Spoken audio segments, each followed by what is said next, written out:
días a todos, quizás ya buenas tardes. Vamos a intentar hacer un coloquio que pueda resultar interesante. Agradezco naturalmente la presentación y si Paco antes ha dicho para su currículo era cuestión de años, ¿qué os puedo yo decir de los míos? De manera que todo se andará y espero que todos vosotros ojalá y que nos superéis. Muy bien, ¿hay alguna intervención que quiera ahora hacerlo?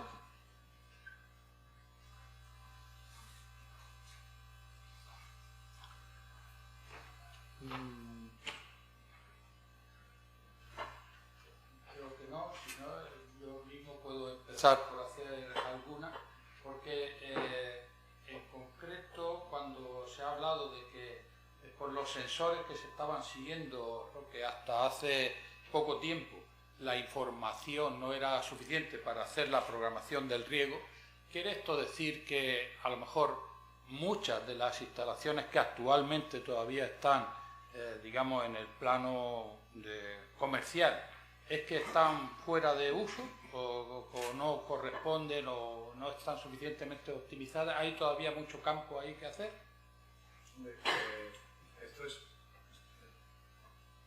Esto es un poco meterme en un jardín, porque yo no soy agrónomo y por lo tanto no tengo cosas inadecuadas, pero por la información que yo tengo, el problema que tenemos en nuestra región es que evidentemente no podemos aplicar modelos públicos por hectárea o sería inviable que económico. Eso hace que tenemos que aplicar estrategias de riego un poco más arriesgadas, como riego deficitario, cosas así. Entonces, la automatización del riego utilizando estas técnicas requiere tantas variables que transferir el conocimiento del experto a un sistema automático no es rápido. Eso quiere decir, ¿los sistemas automáticos que tenemos son ineficaces? No. Simplemente que podrían ahorrarnos agua así. Ahora mismo necesitan realmente que un técnico esté supervisando el volumen de agua que tiene que aportar. Al final lo que hace el técnico de una finca, de una explotación comercial, es programar el programador de riego en base a las dosis que le da un técnico. Y si quiere que su riego sea sostenible. El problema es que si eso queremos que se traslade de forma popular, igual que todo agricultor tiene un programador de riego y un riego por goteo, y se ha conseguido que esa forma de regar se difunda en nuestra región, tanto si queremos que se difunda también estrategias de riego deficitario que permitan ahorrar más agua, necesitamos transferir de un modo adecuado el conocimiento a esos sistemas autónomos. ¿Alguien quisiera intervenir alrededor de esta misma respuesta, por ejemplo? Se han incorporado algunos catedráticos nuevos, además de esta especialización a esta parte, y algunos de ellos, yo por lo menos a Juanjo sí que le pediría ver, puesto que él está trabajando en un tema también de lo que se ha hablado esta mañana y no hemos podido contar seguro porque tenía otras obligaciones, que a lo mejor nos dijeras algo sobre lo que estás haciendo en materia de contribuir también a evitar problemas de la nitrificación del campo de Cartagena. Sí. ¿Quieres? No tiene inconveniente. Espera un segundo que te van a dar el micrófono. Bueno, en primer lugar quiero disculpar mi ausencia durante estas primeras horas, pero me ha sido imposible venir. Y bueno, efectivamente, te agradezco la oportunidad que me das para venir. Llevas razón, ¿no? Que yo creo que es imprescindible que esas técnicas de riego deficitario se implementen ya en el campo de Cartagena. Hace seguramente unos meses o quizá ya un año hicimos una jornada técnica, invitamos a Roque a aquella jornada técnica de riego deficitario y puso en evidencia que se puede ahorrar muchísimo agua todavía en el campo de Cartagena cuando nos creemos que tenemos un sistema de riego extraordinario que optimiza los recursos, pues resulta que todavía no es así, que se puede mejorar aún más. Evidentemente los recursos son muy limitados en el tema del agua. Y luego también el tema, esto evidentemente va asociado a la fertirrigación. Como bien ha dicho Paco, nosotros estamos desde la Cátedra de Agricultura Sostenible intentando desarrollar tecnologías para nitrificación no solo del agua de los acuíferos, sino también de aguas de drenajes agrícolas.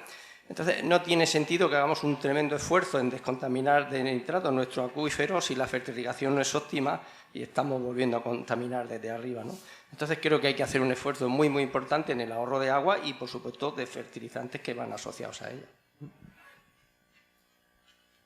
Yo no me equivocaría mucho si dijera que ese es probablemente el reto más importante que tiene la región de Murcia para los próximos años. O sea, no una cosa que va a pasar en la inmediatez, porque se ha tardado tantos años en que se conduzca ese problema del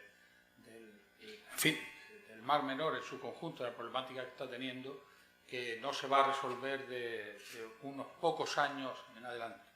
Y bueno, estamos en la academia y yo creo que desde aquí es un buen lugar para poder demandar de los poderes públicos, obviamente, que se tomen lo suficientemente en serio el abordaje de este problema, que sin duda tiene que pasar por oír y oír, escuchando, o sea, prestando atención a lo que los técnicos puedan estar diciendo. Yo creo que Pedro lo ha dicho bien esta mañana, cuál es la función o la responsabilidad de los ingenieros, de los técnicos en las distintas especialidades, de los profesores, de los investigadores, que es contribuir a proporcionar información. Y los que tienen que tomar las decisiones, que las tomen, pero sobre la base de que dispongan de suficiente información fiable, porque hay otra información que es ruido, como bien decía Pedro esta mañana. ¿Sobre este tema o sobre otro? Sobre lo que quiera. Perfecto. Sí, te van a pasar el micro. Es una pregunta para Álvaro. Está claro que una de las grandes mejoras que ha tenido la agricultura en Murcia se ha visto también a través de los márgenes que han realizado determinados productos, como los que se han comentado esta mañana, tanto por parte del IMIDA como del CEBAS. Ahora se habla mucho de los márgenes de lugares más lejanos, donde hasta ahora no había sido factible. Tú has dado varias explicaciones de por qué ahora sí se pueden llegar a esos lugares, pero la pregunta es, ¿qué cultivos son los que actualmente consideras que tienen viabilidad para poder llegar a esos países? ¿Serían todos? O porque hablabas principalmente de cultivos leñosos, también has hablado del espárrago, pero en la mayoría hablabas de cítricos, fruta de hueso, pero no sé si los productos hortícolas son viables o no viables para llevar todavía tan lejos. Y luego una segunda cuestión al respecto es, esos cultivos propiamente que estamos llevando, ¿llegan con la calidad en general oligolácticas para poder tener todas las cualidades que el fruto debería de tener? Muchas gracias. Bueno, pues yo no soy ni agrónomo ni soy un experto, pero sé de contenedores un poco. Con la tecnología que hay actualmente a disposición de los transportistas, es difícil para ese otro tipo de productos que has comentado, productos hortofrutícolas, llegar mucho más lejos. A día de hoy, por ejemplo, te puedo dar varios ejemplos, es difícil que en un embarque convencional o incluso con las tecnologías más o menos actuales de atmósferas controladas de los contenedores, una lechuga supere los 22 días. Y en esos 22 días puede ser que te incluya día de carga, más los movimientos operacionales, más la llegada a destino. Es difícil que un tomate, depende de la variedad, ya os digo que yo no soy agrónomo, supere los 18 días. Por supuesto, yo no he movido 1 kilo de fresa en mi vida en contenedor. Ahora se están empezando a hacer cosas siempre apoyándonos en los embalajes de atmósferas modificadas. Por tanto, para los productos hortofrutícolas todavía hay bastante por desarrollar de cara a transportes de largas distancias. Y en relación a la segunda pregunta, y yo creo que aquí en alguno de los cursos que yo he tenido el placer de atender, asistir, etcétera, alguien dijo una vez que el mejor fruto es el que coges del árbol en su punto y te lo comes. Todo lo que te comas después ya ha perdido propiedades. Obviamente, después de 30 días de transporte, Sí, se experimentan ciertos cambios, por supuesto. Uno de los factores que más preocupa a los clientes sobre todo es la pérdida de peso o la pérdida de peso por deshidratación. No obstante, te diría que en un contenedor de 20 y tantas toneladas de cítricos está por debajo del 1% al final del viaje, que es bastante aceptable. Y el resto de parámetros que influirían en la calidad, a eso me refería con que intentamos un poco tener el conocimiento necesario. Correcto manejo del etileno, eliminación del etileno y del exceso de CO2 y reemplazamiento del oxígeno para intentar que por lo menos la calidad sea lo más parecido posible. Yo lo comentaba también porque es cierto que la universidad es fundamental para todo esto y el tema de los márgenes.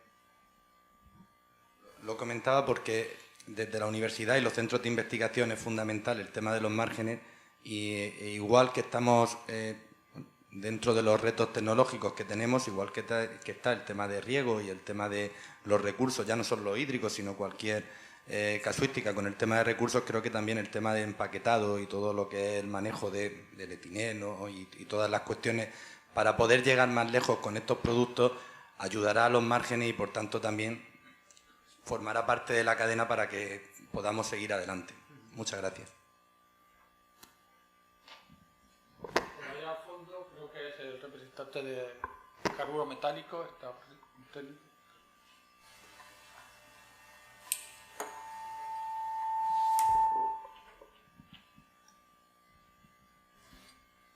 Muchas gracias. Así mejor, ¿no? Quería hacer la consulta a raíz también de la presentación de Paco, referente a la línea, lo ha comentado de pasada, el problema imperante que hay con los plásticos y bueno, la línea que se está afianzando en parte con razón por los problemas que están ocasionando a nivel mundial y una opinión creciente que pide alimentos desnudos, entrando en contradicción con los problemas que bien nos ha expresado aquí, que provoca también el no usarlo. Pero, sin embargo, falta información. Tenemos un proyecto que ha avanzado, el que ayuda el plástico a aprovechar, por ejemplo, productos de destrido como puede ser el pimiento, en el que el pimiento que iban a ser para desecharlo se ha troceado, se envasa en atmósfera protectora, ocupa menos espacio en el transporte y además encima lo puedes aprovechar. Pero aún así veo difícil poder ganar la batalla a esta pelea que hay contra el plástico y no sé si hay alguna línea de investigación respecto a los biodegradables, que sé que están desarrollándose, pero no sé hasta qué punto la función barrera, que es algo fundamental, está desarrollada o no. No sé si tendrá información al respecto y si económicamente todavía puede entrar para poder aportar margen en este tipo de productos. Y después a Álvaro también, no sé si en productos tipo uva, que es tan importante en la región de Murcia, pueden ser uno de los beneficiados de este sistema que nos comentabas de transporte marítimo. Gracias. Bueno, la apreciación de lo de alimentos desnudos, plástico fuera de los alimentos, es algo que está a la orden del día. Es una corriente que además viene impuesta ya no tanto incluso por consumidores, sino también muchas veces por cadenas de supermercados y va a ser difícil luchar contra eso explicándoles las bondades que pueda tener el tema del uso del plástico en la agroalimentación en determinados compuestos y siempre bajo las premisas que yo estoy diciendo. Yo no estoy abogando a que el plástico no se puede eliminar en la forma en la que está. De hecho, menciona que se deben de buscar más materiales biodegradables, más materiales adaptados, por ejemplo, de otros productos, como bien puede ser, por ejemplo, de desechos hortofrutícolas. Actualmente hay pocas líneas de investigación abiertas en esto. Están en Valencia, en el AINIA, me consta que hay un grupo bastante fuerte, probablemente conocerás, de gente que está en temas de plástico. Luego tienes a Implast, tienes otras asociaciones, tienes otras empresas de plásticos que están tratando de innovar en eso. Pero en base a lo que son convocatorias y recursos, otra vez, que es luego quien pone el dinero para investigar, hay muy poca financiación para eso. Ahora mismo no es línea prioritaria. Ahora parece ser como que el tema es plásticos no, en vez de buscar, digamos, una alternativa hacia qué tipo de plásticos, hacia qué tipo de materiales podemos utilizar. El plástico simplemente, el origen del plástico a través de las fuentes no renovables es algo que es obvio que tenemos que eliminar.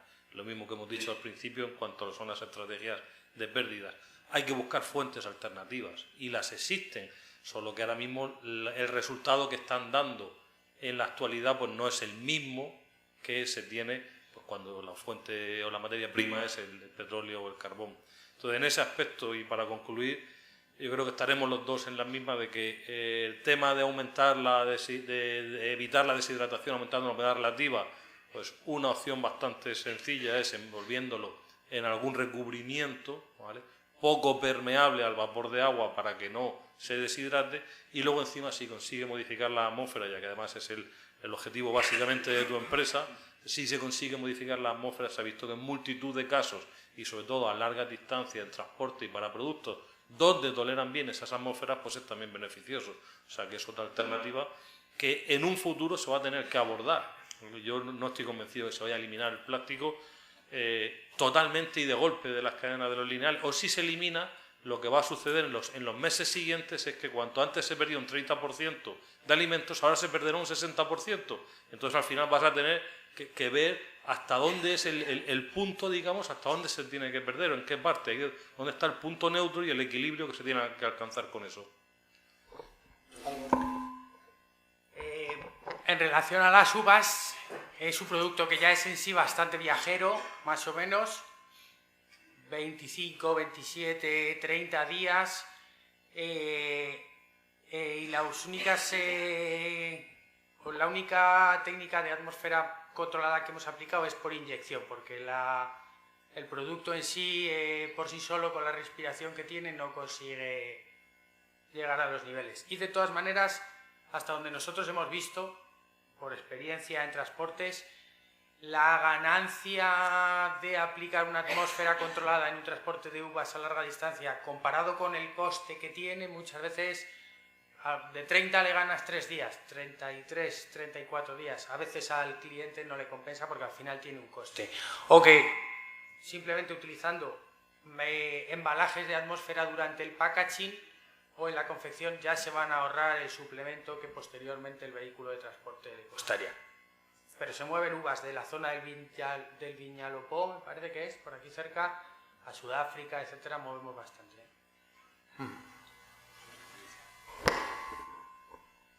Te voy a dar la palabra inmediatamente, pero solo un comentario que quiero hacer a las reflexiones de Álvaro. Nosotros hemos estado trabajando aquí hace un tiempo con la combinación de atmósfera controlada y el cool treatment. Lo digo porque los resultados han sido eficaces, en el caso del limón, bastante eficaces, y entonces pues os invito a, si tenéis interés en que se pudiera a lo mejor hacer alguna colaboración, algún trabajo en esa línea, porque hay una sinergia que se podrían examinar. Y le paso la palabra, por favor, a Alicia Anamendi, del portal Por Cosecha. Es simplemente un pequeño comentario. Creo, Paco Junior, que tienes toda razón, que me parece que en el tema de plásticos están habiendo unos adelantos en todo lo que tiene que ver con plásticos provenientes de fuentes no petrolíferas, ¿sí? En Fruit Attraction, por ejemplo, en plásticos, film plástico, PacLife presentó un plástico que era, ¿cómo es? Reciclado y tal. Y Knauf, que son los del poliestireno expandido, que es un plástico que uno puede tener la opinión más dura quizás, presentaron una línea que era de poliestireno expandido proveniente de fuentes no petrolíferas, ¿no? De restos de poda de jardinería, una cosa así. Que por ahí me parece que es lo que tú dices, que van a haber muchos adelantos manteniéndose el plástico, pero el plástico de fuentes, digamos, más aceptables, ¿no? Hasta donde yo sé, están surgiendo esos avances. De hecho, ya hay empresas que lo están aplicando y que quieren sacar al mercado ya productos envasados en eso. De hecho, estuvimos viendo con una importante empresa andaluza ya que tenía, creo que en algunos lineales de los supermercados, creo que eran calabacines y pepinos en ese envase. Lo que pasa es que ese tipo de envases que estaban ahí desarrollándose, el gran inconveniente que están teniendo es que no son opacos, no son permeables. Y eso es algo que al consumidor le va a rechazar. Yo en todos los envases que he visto hasta ahora el índice de permeabilidad, el índice de visibilidad es muy bajo. Si bien en el último año, por ejemplo, los envases que yo estoy siguiendo han alcanzado, digamos, una mejoría, pero hasta la fecha todavía no se va a poder comparar con el otro. Y en ese hilo, y sabes que nosotros pues, somos un grupo bastante activo, nos gusta pues, probar toda esa serie de desarrollo y de tecnología, estamos intentando buscar de que alguna empresa nos ceda sus materiales prácticos para nosotros ensayar con ellos y ver si efectivamente la permeabilidad al vapor del agua es la suficiente para que se alcance a elevada humedad relativa al interior y si la permeabilidad a los distintos gases fisiológicamente activos como el oxígeno y el CO2 pueden llegar a ser suficientes para que la atmósfera modificada en el interior sea adecuada.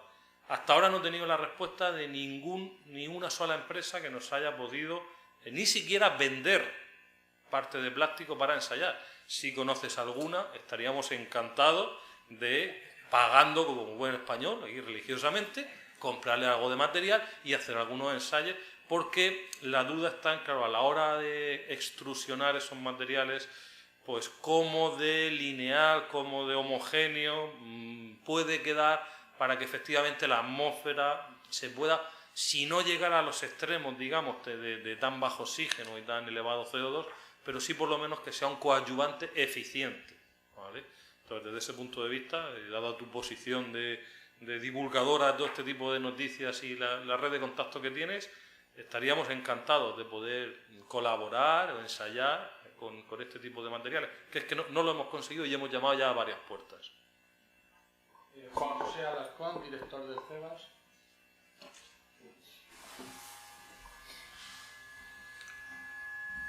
Mi pregunta es para Francisco de Estrella de Levante en relación con lo de la huella hídrica, ¿no? En fin, yo creo que es un indicador muy interesante y para tener conciencia de que efectivamente pues, se consume mucha agua y de que hay que reducir el consumo de agua, pero ¿cómo se calcula? Porque hay veces que me parece que los valores que se dan son excesivamente altos, ¿no? O al menos parece que son muy elevados, ¿no? Es decir, que una taza de café tiene una huella hídrica de 200 litros, quiero decir, por lo menos hay veces que visto desde fuera pues impresiona mucho, ¿no? O que la huella hídrica media de cada persona al día es 7.000 litros.